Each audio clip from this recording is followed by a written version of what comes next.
सब समझती हो फिर भी सवाल करती हो, देख रही थी वो मेरे हाथ में कौन है?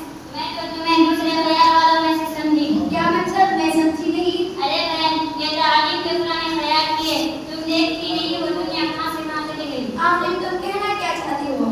अरे बहन, ये तालीम से ना ही तो डिग्री मिलती है और ना ही सर्विस मिलती है, फिर आगे चलकर जिंदगी में बड़ी बड़ी परेशानी आती है। अरे बहन तौबा करो तौबा, तुम अल्लाह के साथ को भूलकर ऐसी बातें कर रही हो। ओफ बहन, तुम तो बुरा ही मान गई। मेरे कहने का मकसद ये था, ना ही इस तालीम से डिग्री मिलती है और ना ही सर्विस मिलती है, फिर जिंदगी गुजारने के लिए रोजी रोटी का मतलब कैसे हल होगा। अरे बहन तुम तो पढ़ी लिखी होने के बावजूद भी जहालत की बात करते हो। आओ मेरी में बैठकर समझाती हूँ। अगर रोजी रोटी का मसला डिग्री और सर्विस से होता तो अब तक सारे पागल सारे जाहिल भूखे ही मर जाते। अगर रोजी रोटी का मसला अक्ल फहम से होता तो अब तक सारे पागल मारे जाते, लेकिन ऐसा नहीं है। अल्लाह ताला पर हर एक का बंदा की रिस्क की जिम्मेदार अल्लाह पर है। वो जिसको चाहिए बेहिसाब दौलत और रिस्क देता है। अल्लाह ताला एक साफ साफ फरमाया। क्या है जरा हमें भी बताओ ना। ओ बहन तुम्हें पता नहीं, अल्लाह ताला ने फरमाया हर एक की रिस्क की जिम्मेदारी मुझ पर है, आप किसी भी जात का हो। फिर जब हर एक की रिस्क की जिम्मेदारी का मसला अल्लाह पर है तो फिर हमें चाहिए डिग्री और सर्विस पर भरोसा करना। नाकामी और जहालत की बात पूरी तो क्या है? तो फिर हमें सबसे पहले उस इल्म को हासिल करना चाहिए जो हमारे लिए जरूरी है।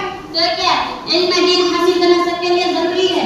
हाँ, इल्म दीन हासिल करना सब पर फर्ज है। और आप सल्लल्लाहु अलैहि वसल्लम ने फरमाया इल्म हासिल करना हर मुसलमान मर्द औरत पर फर्ज है। इल्म हासिल करो, इसके लिए तुम्हें एक मुल्क से दूसरे मुल्क का सफर क्यों ना करना पड़े और किसी की दुश्मनी क्यों ना उठाना पड़े, जबकि तुमने कॉलेज में तो बहुत ज्यादा पढ़ा होगा। जरा ये बताओ हमारे नबी सल्लल्लाहु अलैहि वसल्लम पर कौन सी किताब नाज़िल थी और उसमें कितनी पारे हैं? मुझे दीन के बारे में कुछ भी मालूमात नहीं। मुझे नहीं मालूम है कि हमारे नबी सल्लल्लाहु अलैहि वसल्लम पर कौन सी किताब नाज़िल हुई और इसमें क्या क्या है। अस्तगफिरुल्लाह, अफसोस सद अफसोस तुझ पर और तेरे माँ बाप पर कि तुझे कोई मालूम नहीं कराया माँ नमाज और रोजे का क्या हाल होता होगा।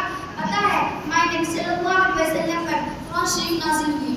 बस और ज्यादा शरीफ हमें मतलब असल में ये बताई मेरे माँ बाप ने की है कि उन्होंने तो मुझे स्कूल में बहुत ज्यादा पढ़ाया लिखाया और खूब रुपया लगाया और मुझे दीनी तालीम से महरूम लगा। अच्छा बहन अल्लाह तुमको हमेशा खुश रखे। अच्छा हुआ कि तुमसे मुलाकात होगी तो मालूम हुआ कि हम मुसलमान हैं और हम पर क्या क्या चीजें फर्ज है। बस तुम्हारा एहसान करके नहीं भूलूंगी। अरे नन्ही बहन इसमें एहसान की क्या बात है, जबकि हमारे नबी करीम सल्लल्लाहु अलैहि वसल्लम ने फरमाया अगर तुम्हें दीन की एक भी बात मालूम हो उसे दूसरे तक पहुंचाओ। और हदीस में भी आया है बल्लिगू अन्नी वलौ आया, दीन की बातें दूसरों तक पहुंचाओ, हाँ वो एक ही बात क्यों ना हो। अच्छा बहन ये बता कि इल्म दीन हासिल करने से और इस पर अमल करने से क्या मिलता है? इल्म दीन हासिल करने से और इस पर अमल करने से अल्लाह ताला हमसे खुश हो जाते हैं और अल्लाह ताला जिस बंदा या बंदी से खुश हो जाते हैं उसको जन्नत दाखिल कर देते हैं। जन्नत वो क्या है? जन्नत एक बहुत अच्छी जगह है, उसमें बड़े बड़े मकानात और बड़े बड़े दरख्त हर तरह के फूल फल। जो लोग जन्नती होंगे वो उसी में रहेंगे और आराम से उसी में रहेंगे। ये तो बहुत बड़ी खुशखबरी है। हाँ बहन इससे ज्यादा हमारे लिए क्या खुशखबरी हो सकता है। अल्लाह ताला हमसे भी खुश हो जाए और हमें जन्नत में दाखिल कर दे। अच्छा बहन ये बता कि अगर किसी ने इल्म दीन हासिल ना किया हो और इस्लामी तरीका पर अमल ना किया हो तो इससे क्या मिलेगी?